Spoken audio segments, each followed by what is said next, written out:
ทุกคนซึ่งว่าล่าสุดเนาะมีเสียงปืนดังขึ้นในกลางดึกหลายฝ่ายก็ตั้งคำถามกันเนาะก็คือว่าผู้ใดล้ำเส้นกันแท้เนาะกัมพูชาบ่เนาะหรือว่าแนวใดเนาะแต่ว่าไทยเพิ่นก็บ่ยอมเนาะไทยบ่ยอมถอยออกเพียงแต่ก้าวเดียวเพื่อสายแดนบ่แม่นเพียงแต่แผ่นดินแบบว่าแต่เป็นศักดิ์ศรีของชาติล่าสุดทุกคนกัมพูชาขู่ฟ้องเนาะศาลโลกอ้างว่าไทยเริ่มก่อนแต่หลักฐานจากภาพถ่ายดาวเทียมชัดเจนว่าผู้ใดบุกรุกจังว่ามื้อนี้เราจะพาทุกคนเนาะมาโอ้ลมกันเนาะถึงเหตุการณ์ในเมื่อวันที่18-29เลยทุกคนเนาะปี2025ซึ่งว่าทหารพรานไทยได้ปกป้องแผ่นดินด้วยหัวใจนั่นเอง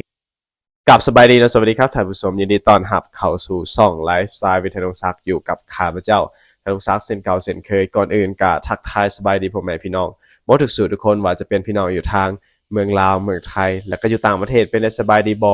สภาพอากาศเป็นไดอยู่ทางประเทศไทยอากาศร้อนบ่หรือว่าฝนตกอะไรก็ตาม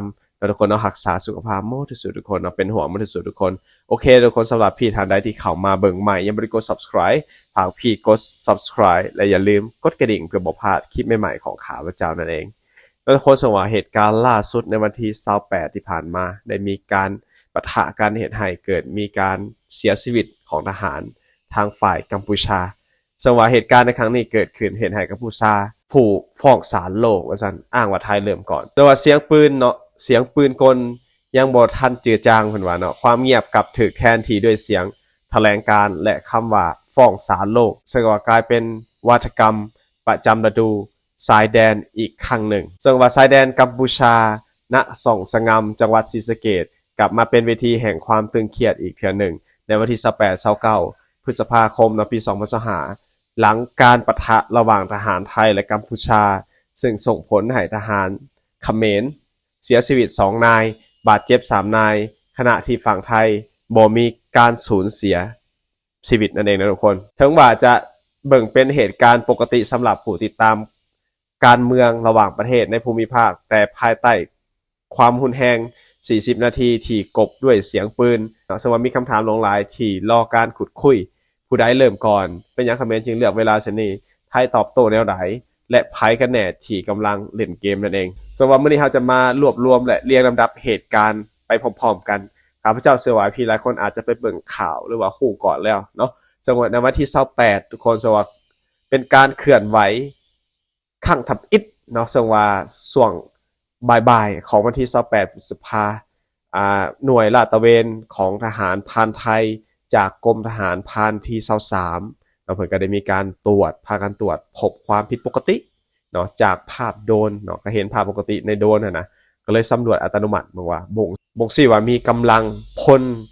พร้อมอาวุธเบาเนาะเป็นปืนเป็นหยังนี่แหละทุกคนเนาะเป็นปืนน้อยเป็นหยังประมาณ15-20นายเนาะของกัมพูชาพวกเขาก็เดินทางเคลื่อนที่เข้ามาในเขตของประเทศไทยเนาะถือว่าเป็นอธิปไตยของตนสำหรับบริเวณรอยต่อเขตส่องสงามนั่นเองซึ่งก็ขอสงสัยก็คือเขมรตั้งใจยั่วยุหรือว่าหลงพิกัดบ่เนาะก็เกิดมีคำถามกันหรือว่าเขาจะหลงทางบ่หรือว่าเขาจะยั่วยุบ่เนาะเกิดมีคำถามหลายๆคนเนาะซึ่งว่าถึงว่าสิมีข้อถกเถียงกันเรื่องเขตแดนเพิ่นว่าแต่การที่หน่วยทหารพร้อมอาวุธบุกลึกเนาะก็คือเข้ามาถึงพื้นที่ของประเทศไทยเนาะเกือบ300เมตรทุกคนย่อมบ่อาจอ้างว่าเป็นการลาดตระเวนปกติเนาะมันมีผิดปกติอยู่แล้วทุกคนว่าเป็นอย่างผิดปกติบ่เพราะว่าเป็นเขตชายแดนระหว่างไทยกัมพูชาเนาะการที่ลาดตระเวนเนาะเฮาบ่จำเป็นต้องบุกล้ำเขตชายแดนของไทยก็ได้เนาะแต่นี่เข้าใกล้ไปฮอด300เมตรก็แสดงให้เห็นถึงชัดเจนเลยว่าอันนี้เป็นสิ่งที่ผิดปกติเนาะสำหรับการเคลื่อนกำลังเส้นนี้เนาะมักเกิดจากคำสั่งระดับขั้นสูงเพิ่นว่าเนาะคำสั่งระดับขั้นสูงบ่แม่นการเฮ็ดเฉพาะตัวของหน่วยย่อยหรือว่าเฉพาะบุคคลทหารที่ว่าอยากเข้าไปสินะแต่ว่าเป็นการสั่งของผู้ที่มีhigh position ในระดับสูงนั่นเองแต่ว่ามีเพียง2ทางเลือกเนาะคือเจตนายั่วยุหรือปฏิบัติการป้องกันการเมืองภายในนั่นเองและในวันที่28พฤษภาคมทุกคนในเวลา 17 โมงเนาะไทยได้ส่งเตือนเถื่อทำอิฐซึ่งว่าฝ่ายไทยเนาะได้ประสานงานกับหน่วยงานความมั่นคงระดับจังหวัดและแจ้งเตือนผ่าน2ทางทหารต่อกัมพูชาให้ถอนกำลังออกภายใน24ชั่วโมงพร้อมยืนยันหลักฐาน GPS และภาพถ่ายดาวเทียมซึ่งว่าเป็นสัญญาณเตือนครั้งสุดท้ายทุกคนก่อนจะเกิดประกายไฟแห่งการปะทะนั่นเองเจอณวันที่29ทุกคนเวลา5:30จะว่าการปะทะได้เริ่มขึ้นเนาะก็มีการปะทะกันเริ่มขึ้นจะว่าก่อนที่จะแจ้งหรือว่าสว่างจะว่ากองกำลังเขมรก็ยังบ่ยอมถอนตัวออกก็ยังซูซีเนาะซูซีแบบว่าบ่ยอมถอนตัวออกจากเขตชายแดนของประเทศไทยจะว่าทหารพรานสุดดำเนาะโอ้ทหารพรานสุดดำทุกคนถ้าเข้าไปฟังประวัติทหารพรานสุดดำทุกคนจะรู้ว่าความเก่งเนาะการความเชี่ยวชาญการที่แบบชำนาญพื้นที่ว่าจะเป็นเรื่องการหกต่างๆนี่ได้ผ่านประสบการณ์มาหลายทหารพรานสุดดำนี่แหละทุกคนจึงเริ่มเข้าตึงพื้นที่จนหอดเวลา5:30เสียงปืนดังขึ้นเป็นสุดแรกหรือว่าสุดทำอิฐจากนั้นเนาะการยิงตอบโต้ระหว่าง2ฝ่ายจึงดำเนินต่อเนื่องเนาะประมาณ40นาทีได้ทุกคนถูโดนเติมเนาะโดยใส่ทั้งอาวุธเบาและเครื่องยิงลูกระเบิดแบบพกพานั่นเองซึ่งในมือเดียวกันทุกคนเวลา 7 โมงเนาะความเงียบที่ห่อนแห้งขึ้นนะเป็นแนวใดทุกคนเนาะสวัสดิการปะทะกันก็ได้สิ้นสุดลงสวัสดิทหารเขมรถอยกลับไปยังแนวหลังของตนสวัสดิมีรายงานผู้เสียชีวิต2คนทุกคนหรือว่า2นายและบาดเจ็บอีก3เนาะขณะที่ฝั่งไทยบ่มีผู้บ่ได้มีรายงานว่ามีการสูญเสียหรือว่าข่ายฝักแรมของเขมรน่ะถูกทิ้งห่างนะทุกคนเนาะพร้อมอาวุธบางส่วนซึ่งขอสงสัยว่าเหตุใดฝ่ายเขมรถึงบอกเกียมแผนถอยเนาะซึ่งแสดงเห็นว่าการเข้ามาในเขตแดนไทยอาจจะบ่แม่นการลาดตระเวนชั่วคราวแต่เป็นการปักหลักชั่วคราวเพื่อแสดงอธิปไตยคล้ายกับวิธีการของจีนในทะเลจีนใต้จึงอาจกล่าวได้ว่ากัมพูชากำลังทดลองความอดทนของไทยนั่นเองสวัสดิ์หลังจากเหตุการณ์ที่เกิดขึ้นทุกคนก็เกิดมีการแถลงข่าวบ่จะเป็นฝ่ายไทยและกับฝ่ายกัมพูชาเชื่อว่าคนละมุมมองเนาะคนละความจริงเพิ่นว่าเอามาเบิ่งฝ่ายกัมพูชาก็จะเว้าใดๆทุกคนจะว่าฝ่ายกัมพูชานะเพิ่นบอกว่าไทยลุกก่อนเนาะเขมรเพียงแต่ตั้งมือหับจะว่าโฆษกรัฐบาลกัมพูชาแถลงผ่านโทรทัศน์แห่งชาติว่าไทยเปิดฉากยิงก่อนโดยหลายเหตุเนาะโดยบ่มีเหตุผลพร้อมระบุว่าทหารเขมรเพียงตั้งค่ายชั่วคราวในเขตพื้นที่ทับซ้อนและอ้างสิทธิตามแผนที่ฝรั่งเศสที่เคยใช้ในกรณีเขาพระวิหารแต่ว่านอกจากนี้ยังประกาศว่ากัมพูชาเตรียมรวบรวมหลักฐานเพื่อยืนยันต่อศาลยุติธรรมระหว่างประเทศคือ ICJ นั่นเองนอกจากนั้นทุกคนยังเกิดความสงสัยว่าจะพ้องแท้หรือว่าแค่สร้างภาพเนาะแต่ว่าการยืนฟ้องศาลโลกต้องใช้เวลาและหลักฐานจำนวนหลายซึ่งอาจจะใช้เวลานานหลายเดือนแต่ว่าคำขู่ของเขมรจึงอาจเป็นเพียงเกมการเมืองเพื่อสร้างภาพลักษณ์ภายในว่ารัฐบาลกำลังยืนหยัดปกป้องแผ่นดินมันคือศึกประชาสัมพันธ์หลายกว่าสงครามจริงๆนั่นเองทุกคนมาเบิ่งฝ่ายไทยเนาะสำหรับฝ่ายไทยมีหลักฐานครบเนาะเขมรบุกก่อนเนาะบุกลุกก่อนสำหรับกระทรวงกลาโหมไทยและสำนักงานนายกรัฐมนตรีแถลงอย่างชัดเจนว่าทหารเขมรเข้ามาในพื้นที่ของไทยและทหารพรานไทยเนาะก็ได้ปฏิบัติหน้าที่ตามหลักสากลพร้อมเปิดเผยพิกัด GPS ภาพโดรนและคลิปวิดีโอ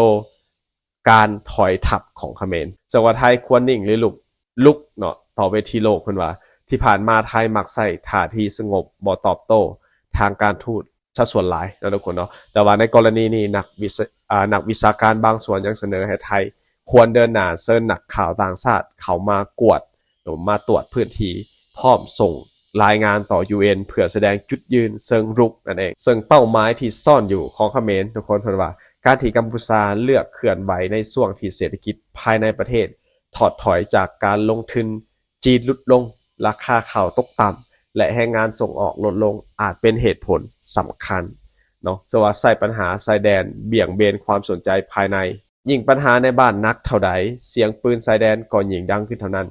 นอกจากนี้ยังมีความเคลื่อนไหวภายในเนาะภายในของเขมรต่อสู้เพื่อสืบทอดอำนาจของนายฮุนเซนนั่นเองทุกคนสว่าเหตุให้รัฐบาลต้องสร้างศัตรูภายนอกเพื่อรวมใจคนในนั่นเองนอกจากนั้นยังเป็นขอสงสัยอีกว่าเป็นความตั้งใจของกองทัพหรือผู้นำอาจอยู่ผู้มีอำนาจอาจจะอยู่เบื้องหลังว่าสินะแต่ว่าภายหลังตั้งคำถามว่าการเคลื่อนไหวครั้งนี้เกิดจากระดับผู้บัญชาการท้องถิ่นหรือว่ามีคำสั่งจากส่วนกลางที่ใส่ทหารเป็นหมาในการเดินหมากทางการเมืองระหว่างประเทศส่วนบทบาทของไทยหรือว่าทหารพันสุดดำเงาเงียบแห่งความมั่นคงขึ้นว่าฉบับเป็นข่าวในหน้าหนึ่งของสื่อที่เห็นได้เนาะทุกคนเนาะแต่ว่าทหารพันสุดดำคือแนวหน้าในพื้นที่ เสี่ยงทุกจุดพวกเขาคือผู้ฮู้เส้นทางป่าฮู้จังหวะของศัตรูและสามารถกลืนไปกับธรรมชาติเพื่อป้องกันชายแดนได้ดีที่สุดสำหรับในเหตุการณ์ครั้งนี้กองกำลังสุดดำไทยสามารถควบคุมสถานการณ์ได้ใน40นาทีโดยบ่มีการสูญเสียใดๆแสดงถึงความสามารถในระดับสูงสังหวัดทหารพรานไทยบ่ได้มีเพียงอาวุธแต่มีใจและพื้นดินเป็นเครื่องยึดเหนี่ยวนั่นเองโดยรวมแล้วทุกคนเอาสำหรับการปะทะในเขตชายแดนของวันที่28-29เลยนะอาจจะเบิ่งเล็กน้อยในมิติทางการทหารแต่ในแง่ของการเมืองและจิตวิทยาซึ่งมันสะท้อนถึงความบ่ไว้วางใจที่ลึกซึ้งและอาจจะกลายเป็นความสลวนเนาะของความขัดแย้งที่ยิ่งใหญ่ขึ้นหากทุกฝ่ายยังคงเล่นเกมเสี่ยงเนาะเพิ่นบ่าทุกคนเนาะพี่ๆเนาะทุกคนมีความคิดเห็นใดๆเนาะทุกคนสว่าอันนี้ก็เป็นข้อมูลเนาะที่รวบรวมมาจากแหล่งข่าวหลายๆข่าวหลายๆแหล่งข่าวเนาะจากเกี่ยวกับการที่เขมรบุกล้ำเขตชายแดนของไทยเราเห็นให้มีผู้เสียชีวิต2นายแล้วก็บาดเจ็บ3นายซึ่งว่าภายไทยเนาะทหารพรานไทยที่เข้าไปประจำการอยู่หันกะบ่มีผู้ใดบาดเจ็บเนาะก็เป็นโชคดีและคนเป็นสิ่งที่โชคดีแล้วก็พี่มีความเห็นใดทุกคนข้าพเจ้าเชื่อว่าเนาะเหตุการณ์นี้นะเขมรนะยังแบบว่าเข้าไปลุกล้ำเองเข้าไปลุกล้ำก่อนเนาะประเทศไทยบ่ผิดเลยข้าพเจ้าเห็นชัดเจนเนาะประเทศไทยเขาเจ้าอย่าอยู่นิ่งๆเนาะจากหลายเหตุการณ์ว่าจะเป็นเขตชายแดนพม่าเนาะเขาเจ้าก็ยังบ่ได้บุกก่อนเนาะเขาเจ้ามีความเป็นเรียกว่ามีความนิ่งเนาะมีอาศัยการเจรจาทางการทูตหลายก่อนบ่อยากใส่ข้อมูลแฮงคือว่ากัมพูชาบุกก่อนเนาะซึ่งว่าแน่นอนเนาะกัมพูชาบุกไทยก็ต้องป้องกันเนาะซึ่งว่าการป้องกันนี่ก็เป็นหลักฐานหนึ่งเนาะที่เห็นได้จาก GPS ที่เพิ่นว่าเนาะเฮาก็ฮู้ได้ว่าผู้ใดเข้ามาก่อนเพราะว่าคันว่าเฮาเฮ็ดก่อนเนาะถ้าว่าเขาเจ้าฟ้องขึ้นมาเฮาไปศาลโลกสิเฮาก็อาจจะผิดแต่ว่าอันนี้ไทยบ่ได้บุกก่อนเนาะก็คือข้อมูลอีหยังชัดเจนเนาะซึ่งว่ากัมพูชาว่าเข้าไปมันเข้าไปเฮ็ดหยังนะทุกคนเนาะเขาว่าลาดตระเวนไกลเกินขอบเขตดินแดนของประเทศเพิ่นจังซี่นะก็เป็นการลุกล้ำอธิปไตยพี่มีความคิดใดทุกคนจากเหตุการณ์นี้เนาะสำหรับเป็นบทเรียนหนึ่งให้กัมพูชาได้ครับพระเจ้าคิดว่าเพราะว่าปัจจุบันเนี่ยเนาะคนกัมพูชาไปเฮ็ดเวียกอยู่ไทยก็เป็นจำนวนมหาศาลนะทุกคนถ้าว่าเขมรได้มีการแบบซี่ตลอดเวลาเนาะอาจจะเกิดมีปัญหาเรื่องเขตชายแดนว่าไทยอาจจะมีโอกาสที่จะปิดเนาะปิดด่านฉะนั้นคนที่กระทบก็คือประชาชนชาวเขมรที่อยู่ตามเขตชายแดนในระหว่างเรื่องการค้าขายเศรษฐกิจต่างๆนอกจากนั้นเนาะแรงงานผู้ทุกข์ยากเนาะที่ไปหาเงินกลับบ้านก็อาจจะผลกระทบเนาะจะมีผลกระทบเนาะเขาเจ้าอาจจะบ่ฮู้อีหยังเนาะอาจจะบ่ฮู้อีโหน่อีเหน่หยังเนาะอันนี้ก็เป็นสิ่งหนึ่งที่ว่าอาจจะเป็นบทเรียนหนึ่งที่ว่าให้กัมพูชาไปคิดเบิ่งว่าพวกเขาเจ้าเฮ็ดไปเพื่อหยังเนาะทุกคนเนาะมันสิกระทบหยังต่อประชาชนเนาะข้าพเจ้าเชื่อว่าซั่นโอเคทุกคนพี่ๆมีความเห็นและสามารถคอมเมนต์อยู่เลยครับอีลุมคลิปข้าพเจ้าได้เนาะคลิปเฮาจบเท่านี้เนาะสบายดีสวัสดีครับบ๊ายบาย